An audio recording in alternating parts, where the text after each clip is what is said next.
Okay, welcome. So today I'm joined by a couple of guests who are not in Colorado, right? These are some referral partners out of Ogden, Utah. Right. Now, I got connected to Cory and Rhonda because I had a friend of mine that needed to buy in Ogden, Utah, and we'll get into his story, a little bit unique there, as he wasn't even living in the country at the time he needed to buy a home. Right. So presenting some unique challenges in the market that's absolutely there. Similar challenges to what we're seeing here in the Denver area. So, Rhonda, Cory, I'd like for you guys to introduce yourself. I'd like to hear kind of in your own words your background, and how you ended up getting into real estate. Okay. I'll let Cory start. Sure. So we're originally from Michigan, the Upper Peninsula, and when we graduated high school, I went into the military. I was active duty for 21 years. So we left there and traveled all over the world. We did quite a we could talk about that for hours. So just kind of, that's what it is, right? We were active duty for 21 years. And then our last duty assignment was here at Hill Air Force Base, which is just outside of Ogden, Utah. So that's where we decided to retire out of, and then we decided to get into the real estate at that point. Okay. Yeah, cool. So yeah, I'm sure 21 years in the military. There's a lot of stories to share, and as of late, I've just gotten into some books written by some folks in the military. Just finished "Can't Hurt Me," and an interesting story there from David Goggins and his journey. So Rhonda, how about you? Tell us your background. So when Cory and I got married, we were 20, and I followed him all over the place. So finished my degrees, and then I've had various jobs. My last job before being a realtor, I was an auditor for the Air Force. So I did that for a long time. And then when Cory retired, he wanted to get into real estate. And I'll be honest with you, I really didn't want to do this full time. I didn't know a lot about it. So I said, you know what, I'm pretty happy working on base, and I like what I do. So you go and do that while you're retired, and I'm going to stay over here. And that didn't take very long. I started helping him a little bit, and then got licensed, because there's certain things you have to be licensed in order to do. And next thing you know, I resigned from my job there, and then I've been doing this full time ever since. So right about the time that I resigned from my position with the audit agency, Cory took over as the team leader of our local market center. So he did that for about 3 years. And then when he stepped out of that role, we just became working full time as a team. Because as you know, when you're a team leader, there's not a whole lot of extra time. So that was mostly me. And then when he jumped out of that, it was great, because then we can do this together full time. And that's been, let's see, you retired 9 years ago. So yeah, so that's been great. Yeah, and for those that are watching the video and not familiar with the team leader role, really kind of tasked with growth of the office, with helping agents grow their business. Think of kind of general manager of a business, right? But specifically of an office location. A lot demands on that position, and it's truly one that takes a lot of strong leadership talent. So. And from what I was reading in your bio, Cory, right, it actually helped kind of grow the productivity out of that office during your time as the team leader. That's correct. Yeah, we went from about 80 agents to about 150, and there's a lot to do with training, coaching, recruiting. There's a whole lot of fun stuff that you take care of when you're in that position. Yeah, absolutely. Well, so, and as we talk about real estate now, I'm seems like one of the rare. I'm a Colorado native. I was born and raised here. Born in Denver, and I hear a lot of my friends and people that I know complain about this real estate market we're in, and just it all has to do with legalized marijuana. It's all pot, and that's the culprit of it. And these potheads need to go home, right? Some people seem to be a little bitter about that. My perspective is that's not actually what's caused this. In fact, as a little kid, I remember, hearing my grandparents and my parents talk about, the people moving in from out of state. It's just always been a transplant state. So your market there in Ogden, Utah, isn't much different from what I understand. We're seeing rapidly increasing prices. And tell us a little bit about what's going on in your market there in Ogden. Oh my goodness. Well, in the last, I've really seen an increase. It's been years, kind of like building, but this is exploded just this last couple of months. It's interesting, the clients that you referred to us were from Germany. We had 3 people from Germany in a row. So we were kind of helping them all move here. And I can tell a difference from the people that closed in February to the people that closed in April. I mean, it's changing every month. So to give you a couple examples, just on our listings, we'll have 20, sometimes 20, 30 offers on a listing.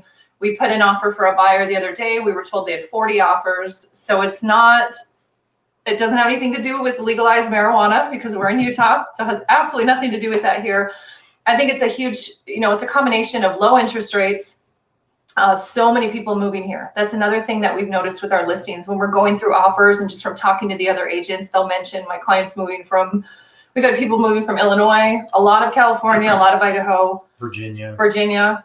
Actually, we've had a few. From Texas. Yeah, it's interesting. But yes, the demand is just unreal. So. Yeah, pretty crazy. And right, to recap, you said 40. That's 40 offers on one property. I did hear of a property in Salt Lake. I was not party to this transaction. We were not one of the offers, but I heard there were 96 offers.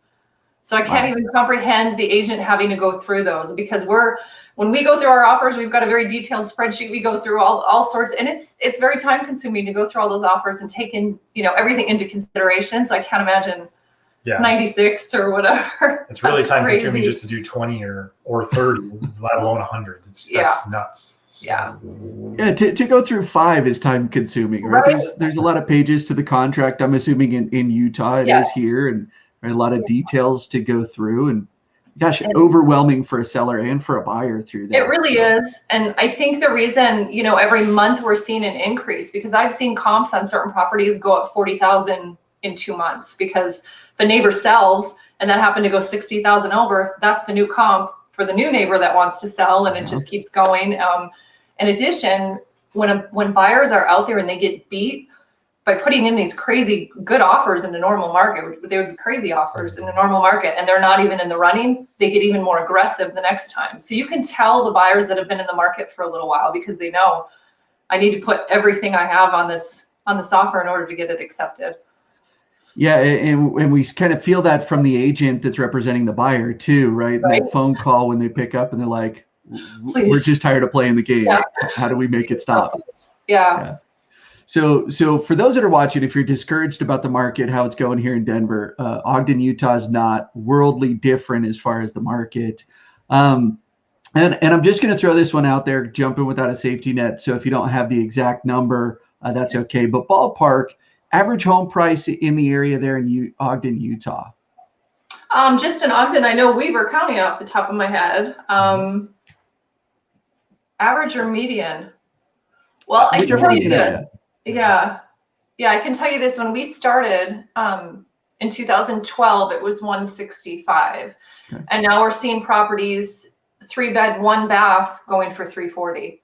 So not even. We've got a lot of buyers that first want to move here and they say, I need a 2-car garage, and I need a fenced yard, and I want 2.5 baths. And then they see what's out there and they're like, oh, okay, I need to reevaluate here. So sticker shock. Yeah, it's gone up. Different pockets, of course, but several different areas have gone up 20-25% in a year.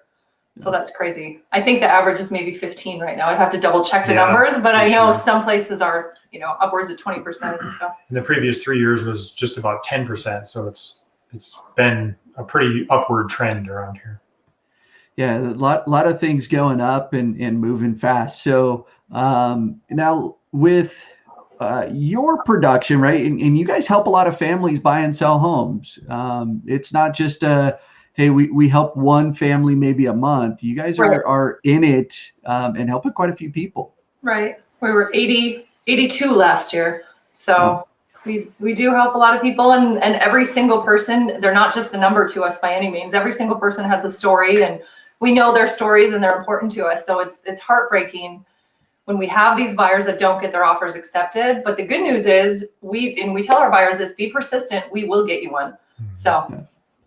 Well, and I think right off the bat, when Rhonda, when you and I had a phone call conversation about my friend who is moving to the area, right? It felt that deeply on my side, right? That you guys care a lot about what's happening with your clientele, and it's not just a transaction. This isn't a machine that's just moving forward. That you really dive down deep into who they are, and they become really, I'm assuming, clients for life. Yeah. Yeah. In fact, the people that you sent to us, he just texted me this morning just asking a random question for, things to do around the area and things like that. I mean, we were invited to their house right when they got here. I mean, things we get involved in their lives. So yeah, it means a lot. Well, let's talk about Brandon's story. So, Brandon, I've known his family for quite a few years, actually, before I got into real estate. They're big into motorcycles, and I was at a Harley dealership here in Colorado at the time, and cool. Him and I had a Facebook conversation, and he asked, kind of seemed out of frustration. He said, "Hey, can you help me buy a house in Utah?" And I said, "Well, my license doesn't allow me to, but I have some great folks that I can get you connected to. Where specifically are you moving?" And that kind of started the conversation. And then come to find out through that dialogue, he had been kind of working with another agent that maybe got frustrated with the market, just kind of threw their hands up and stopped returning his calls or emails or messages. And that's unfortunate. So, reached out to you guys and kind of shared a little bit about that background, but in a unique scenario, as he was stationed overseas, not even in town, right, looking for a home. So share with us a little bit about that journey as you got connected with Brandon. Okay, so I'm a planner just by nature. So when Brandon called me and told me his timeline, I kind of choked a little bit and thought, oh my gosh, we need to get out now. We need to find them a place because they have pets. They're coming from overseas. And with quarantine, the Air Force, depending on the organization, sometimes they do have you quarantined for 14 days before. They didn't want to do that in a hotel. So I knew, okay, we need to get out there. We need to get out there quickly. So we had him speak to our local lender just to make sure that, he was getting a great deal. We just worked with some great lender partners, and she set him up and said, he's 100% ready to go. So we started looking. Kind of funny. There was a house literally across the street from us. I can see the roof line. So when that one listed, I sent it to him and he said, oh my gosh, we love it. I said, well, you guys seem cool. You'd be our neighbors. So we ran over there. We put in a very strong offer. I don't recall off the top of my head, but I think that one ended up going for 50 or 60 more than asking. So we were beat out of that one. But I was in such close communication with him. I knew his work schedule. He knew mine, even with the time difference. So we communicated mostly on Facebook Messenger. So he would send me a message, hey, what about this house? What about this house? I would run out video. So I kind of got to know him and his wife just over video, and Cory and I would take them out. And they were writing very strong offers. But again, we do have some buyers with cash. And even if they're not all cash, some buyers do swoop in with, half down or whatever. And the seller sees that as a stronger offer. So they end up taking that. So we got beat out. But from an agent in my office, I saw that they had listed a property and it did need some work. And I was very upfront with him about that when we were walking through the house. I said, this one does need some work, and told him about the area, videoed the neighborhood for them. And this is something we do a lot. We have a lot of clients that buy sight unseen. So that's something we're familiar with. So kind of walked them through that. I wanted them to be comfortable with the process. And long story short, 15 offers, we ended up getting it. So that was super exciting for them. And there were a couple hiccups along the way. That property happened to have solar with a loan on it, and that just comes with a lot of red tape, for lack of a better word. There's a lot of going back and forth with the solar company, and we worked through all that. They got into town, and actually what happened is he sent me a message and said, well, I guess when we get into town, we'll get a taxi and we'll just go to our hotel. And Cory and I are like, well, he said taxi. He hasn't been to the States in a long time. We were like, we need to pick him up. So I told him about Uber and Lyft. They didn't know what Uber was. Yeah. So we got to tell him about way too long. At the airport. And it was really cool. I mean, just meeting them, I felt like we already knew them because we were already videoing with them and in such close communication the whole time. And I think the timeline, I believe we started in January, the very end of January, if I remember right. And originally he was supposed to be here the first week of March. So that's why I was like, oh my goodness, we need to get out there quickly. I think his date was extended a week or two, but he ended up closing. I think it was the day that he flew in. So he signed his paperwork, express mailed everything back, and I think we got it and they recorded the day they got here. So that was pretty cool. So that worked out great. They had to do all new flooring, painting. They're working on that now, and they're just super excited to make it there. So that was... I had to stay in a hotel for a few days because I had to wait for the people to get out and all that stuff. So it was interesting. Yeah. Yeah, but they're pretty close to us too, actually. They're just a couple miles away. So yeah, and I think Cory met his parents even. He went over there to kind of chat with them when the parents came into town. So that was cool. Yep. But yeah, it was stressful because I take this, I lose sleep over these things. I wake up in the middle of the night and I'm like, oh my goodness, they're not going to have a place to live. We need to find something. We need to get out there. And yeah, if we were persistent and he was persistent, and we got him something. So yeah, that's it's so huge. And you know, my sister-in-law and her husband, he's in the Air Force. They just moved back here from England. And unfortunately, they did have to live in a hotel for an extended amount of time. And then it was an Airbnb for months before they could move into their home.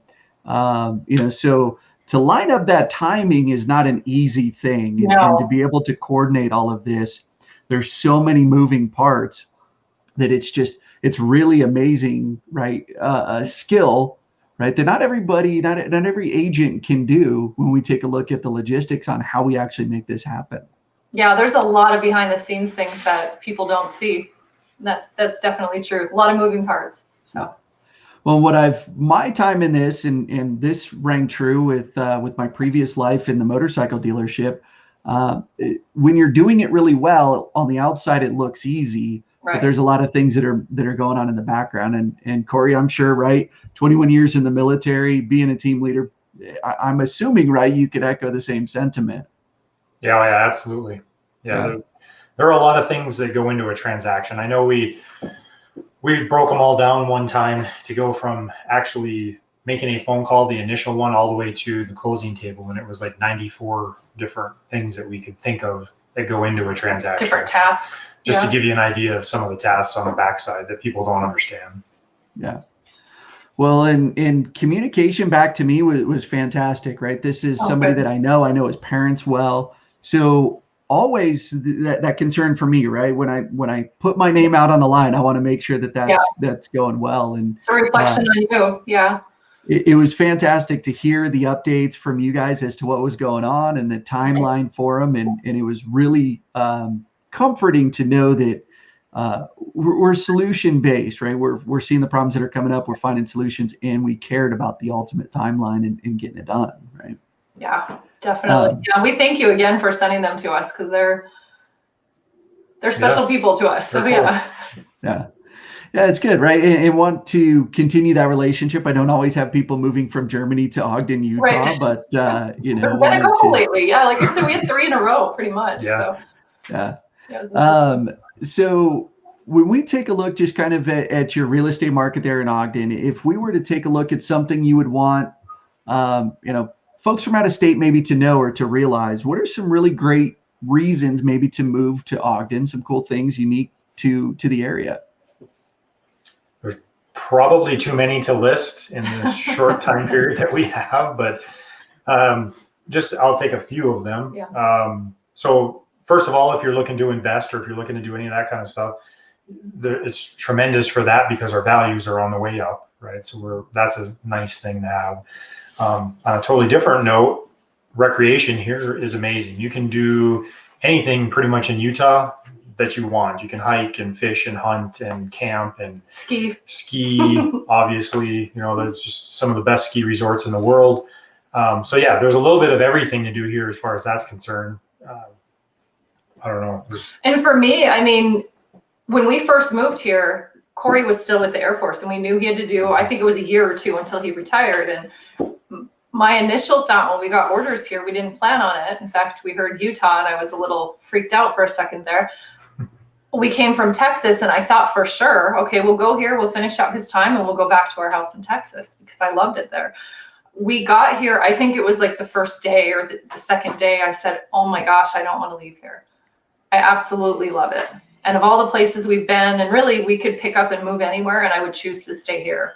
So, I mean, I think it's fantastic. The mountains are awesome. The Yeah. people are good. The Four Seasons is a big deal to us because we came from Upper Michigan where it's pretty much winter and a couple of days of summer. So we're used to giant snowfalls and all that kind of stuff. And then we had the other extreme too. When we lived in Arizona, New Mexico, and Texas for years. So I think we spent 10 or 11 years in the Southwest combined. So that extreme too, we love this because you do, like Cory said, you have 4 strong seasons here. You know, and I don't want to scare people from the market either. I think when we have a new buyer, we educate them. And we're very upfront. I had one buyer ask me, well, just tell me, just be honest with me. How long is it going to take me? And I think I told him, buckle up, because it could be your first offer and it literally could be your 20th. Yeah. But we'll get you an offer. And there's nothing we can do. You know, as a buyer, we just tell them how to present their strongest offer. And if someone beats us, someone beats us. But you have to go in with your strongest. Yeah. How competitive do you want to be? That's the most important question. So. Yeah. Well, so anyways, that's a little bit about Utah. The economics here are nice too. They're really great state for small businesses and that kind of thing. Lowest usually were the very best in unemployment and those kind of things too. So, the climate's pretty similar to the Denver metro area, right? We're not looking at extremes for humidity and no, hardly any at all. Hardly any. And then speaking of employment, the base has more civilians than it does active duty. So there's a lot of civilian positions there too. So, well, it really does sound like a fantastic place to spend, right? And I think if I were to talk my wife into moving anywhere, I couldn't get her to go any further north. Maybe if we went west, Utah might be a consideration. Give us a call. Yep. She'd love it here. It's a neat place, that's for sure. It's you know, there's a lot of old things to look at too. People like historical stuff. This is where the railroads met and all that kind of stuff. So there's just, like I said, you could pretty much do an entire show on things to do in Utah. Yeah. Well, and you mentioned this, and it's something that I appreciate because we try to do this as well. And it's not trying to scare people out of the market, but it is giving them a reality as to what's going on. Because if we're going to compete, we have to understand the rules that we're playing by today in order to compete at that level. Right. And certainly we don't want to scare anybody away from making a decision. If you're moving from out of the country, you need a place to live, and staying in a hotel might not be the ideal. So buying a home is a good move, right? Right. And we tell buyers too, every once in a while you'll get somebody that says, hey, I just want a deal. In this market, getting a property under contract and closed is getting a deal. Okay. Sometimes by the time you close, the values have already gone up. If another property in the comp area has closed in that meantime, so and I would much rather, just speaking from experience over the years, pay a mortgage than pay someone else's. I'd rather pay mine. And that's what we tell people as well. If they're coming here, depending on their price point, this may not be their dream home, their forever home, but it could be a fantastic investment. So as long as the market keeps doing what it's doing, that's our disclaimer. And we don't see a change in that. In fact, we see more demand as time goes on. Right. Owning real estate overall has proved to be a good investment, right? Whether that's your primary house or you have rental properties. And I think when we look at the value, somebody's net worth for somebody that's a homeowner versus somebody that's a renter, what a massive difference that does. And how many options does that provide somebody to do something with later, right? Right. Whether it's a cash out refinance, a home equity line of credit, they can sell it, they can keep it as a rental, they can stay there and do whatever they want with it, right? Yep, they have more freedom. Exactly. So, good.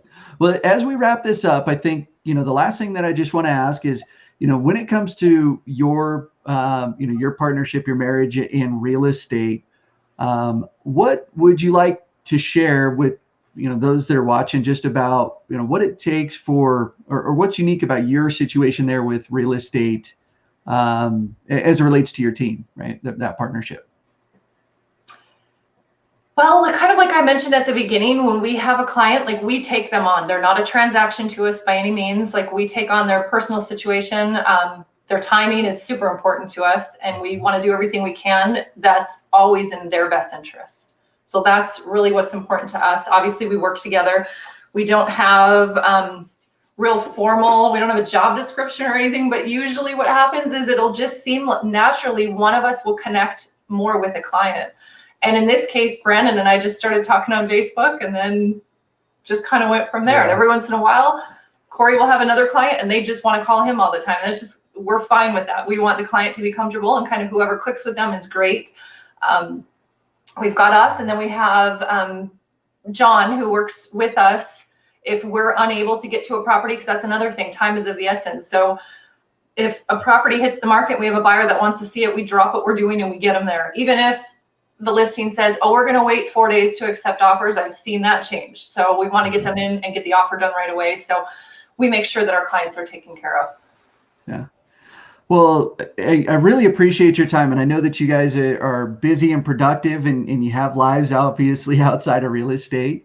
But I so appreciate the conversations that we've had here over the last couple of months as I've gotten to know more about you, and jumping on this here with us, because I think it's an interesting conversation for folks to hear about what's going on in other parts of the country, and just hear about the stories and the solutions that we can help create for folks, when given the opportunity. So.